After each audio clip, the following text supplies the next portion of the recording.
Hi everyone, I hope you're all doing well. Dr. Farah here again. So today is just a quick one, okay? I just wanted to let you know how tick and flea powder actually works. So tick and flea powder is very good in some situations, especially if you have a very small pet, less hairy and whatnot. But using tick and flea powder, one, in rain season is not effective, okay? Because the residue effect is very what's the word, it's very low, which means that you have to either do it every week or twice a week, okay? That's the first disadvantage of using tick and flea powder. Secondly, if you're using it on a dog that has a lot of hair, it's not very effective because the hair is all covering and the ticks and fleas literally attach on the skin, so it becomes very complicated for the powder to reach the skin surface. So like I said, you might be applying the powder but you're not really seeing results. Those are some of the reasons why. Okay, the residue effect is not really high, and also it can easily be washed out by rain, it can easily be blown out by air, so you have to do it every so often. So if you choose a tick and flea powder, just make sure that your dog is not very hairy.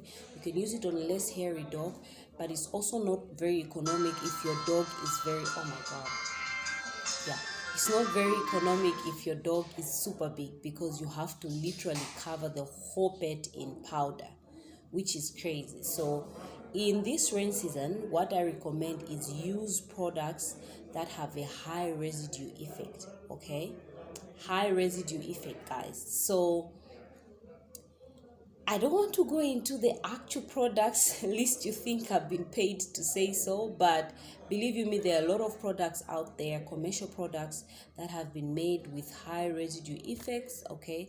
They were brilliant in this season. They are brilliant for all kinds of pets. You just need to contact your vet and ask for advice which ones is best, because you can't use powder in rain season. It's not going to work. Okay, you can't use powder in windy season. You can't use powder on a Maltese. You can't use powder on a very hairy dog like a Siberian Husky or a German Shepherd. Or, that's crazy. Powder will not do anything. So there will still be those little ticks that will be like under the skin, not under the skin, that will be under the fur, okay, on the skin, and the fur will be like literally covering the whole tick. So there's no way the powder is going to penetrate that. Okay, so talking of fleas and ticks, there is a link up there for a homemade tick and flea powder.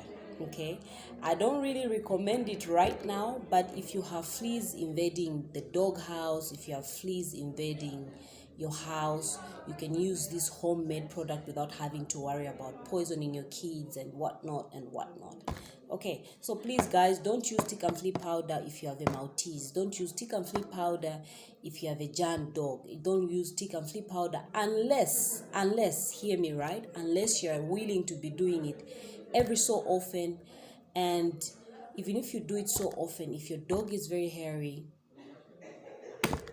wake Dan is good to Chani. Zero, guys. So bye, hope I'm useful.